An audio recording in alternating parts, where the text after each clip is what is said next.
The swastika, being a symbol originating in pagan cultures, became a symbol of this transformation. Nazi ceremonies held in every corner of Germany were in fact reconstructions of ancient pagan rites.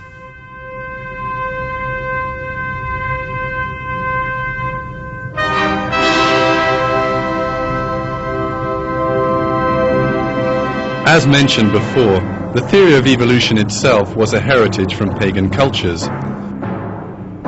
So here we see the inextricable links between paganism, Darwinism, and Nazism. At the root of all the murders committed by the Nazis lay this pagan culture. The Nazis revitalized the savage pagan culture and received solid support from Darwin's atheist theory to legitimize it. The reality is, however, that cruelty, murder and corruption on earth are strictly forbidden and condemned by religion. God in the Quran summons people to justice, compassion and modesty.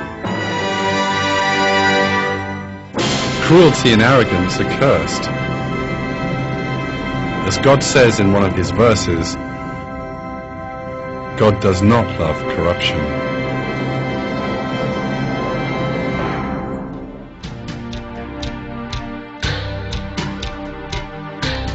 Benito Mussolini, the Italian dictator and one of Hitler's great allies, was also inspired by the theory of evolution.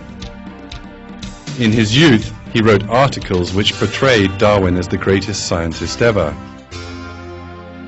After coming into power, his fascist Italy occupied Ethiopia. He justified his occupation of Ethiopia with Darwin's racist views and the concept of the struggle for survival.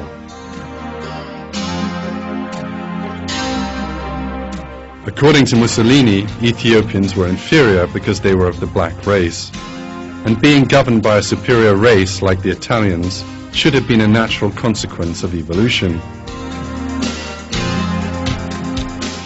Mussolini was also seized by the thought that nations evolved through war. For Mussolini, the reluctance of England to engage in a war only proved the evolutionary decadence of the British Empire.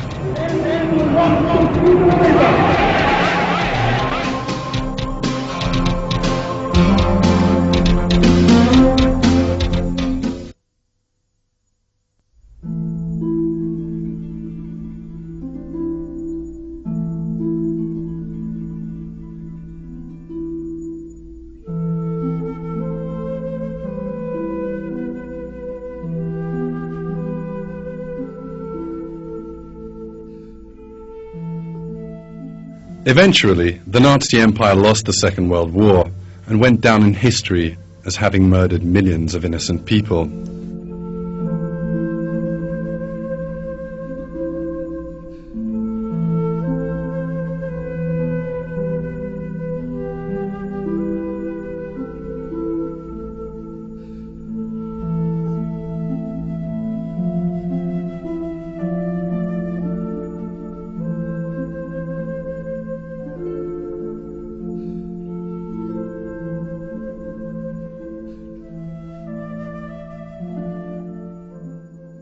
Mussolini, on the other hand, was executed by his own people.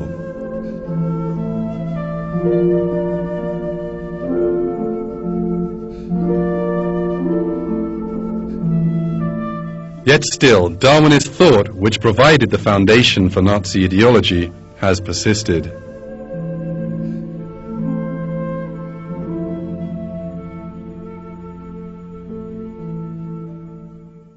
The notion suggesting that humanity is exalted through struggle and violence was actually the source of another ideology, which on the surface appeared to be entirely different from Nazism.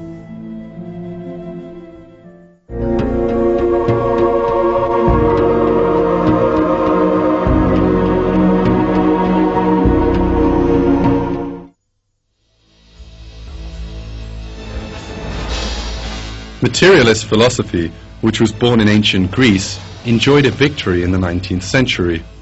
This ancient philosophy owed its success to the two German philosophers, Karl Marx and Friedrich Engels. Marx and Engels tried to explain the materialist philosophy which had survived through the ages in terms of a new method called dialectics. Put briefly, dialectics was the assumption that all development in the universe was a consequence of competitive and self-interested conflict between opposing forces. Marx and Engels used dialectics to explain the whole of world history. Marx's simplistic analysis suggested that the history of humanity was based on conflict, and that the current conflict was between the proletariat and the bourgeoisie. He predicted that individual workers would come to realize that their only hope was to unite and stage a revolution. Both Marx and Engels had a profound hatred of religion. As confirmed atheists, they insisted that the eradication of religion was necessary for the success of communism. Round about the time that Marx and Engels were formulating these ideas, there was a significant development which could serve to support their theories. Darwin came on the scene with his book, The Origin of the Species. Darwin proposed that in the world of biology, living beings evolved and survived as a result of a struggle for existence. What was this if not dialectics? Furthermore, this was a dialectics that appeared to deny religion any role, including the existence of creation or a creator. This was an exceptional opportunity for Marx and Engels. Engels read Darwin's book as soon as it was published and wrote to Marx. Darwin, whom I am just now reading, is splendid. In response, Marx replied, "This is the book which contains the basis in natural history for our view." Engels was so much influenced by Darwin's theory that, in an effort to contribute to the theory, he wrote an article titled "The Part Played by Labor in the Transition from Ape to Man." Soon Engels compiled all his evolutionist ideas in a book, Dialectics of Nature. The views of Marx and Engels flourished, especially after their deaths. Vladimir Ilyich Lenin was the first to start putting the communist revolution Marx dreamed of into practice. Lenin was the leader of the communist Bolshevik movement in Russia. At that time, the Tsarist regime in reign was ruled by the Romanov dynasty. The Bolsheviks, led by Lenin, had been looking to get rid of the Tsarist regime by force. The confusion caused by World War I offered the opportunity that the Bolsheviks so wanted. In October 1917, they seized power.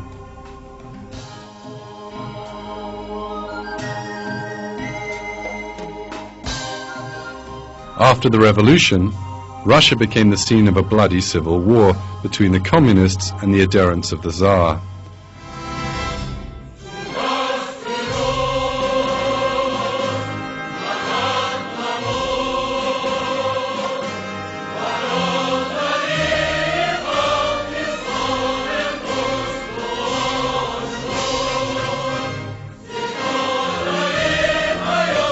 Everyone considered rivals by the communists, including the Romanov family, were brutally killed.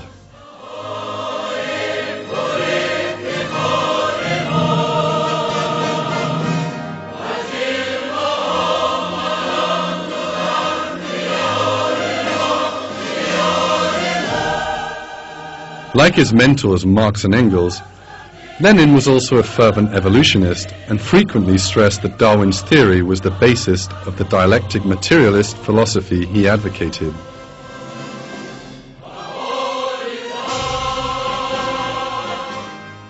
Trotsky, the second important name in Bolshevik revolution, also attached much importance to Darwinism. He expressed his enthusiasm for Darwin thus: "Darwin's discovery is the highest triumph of the dialectic in the whole field of organic matter."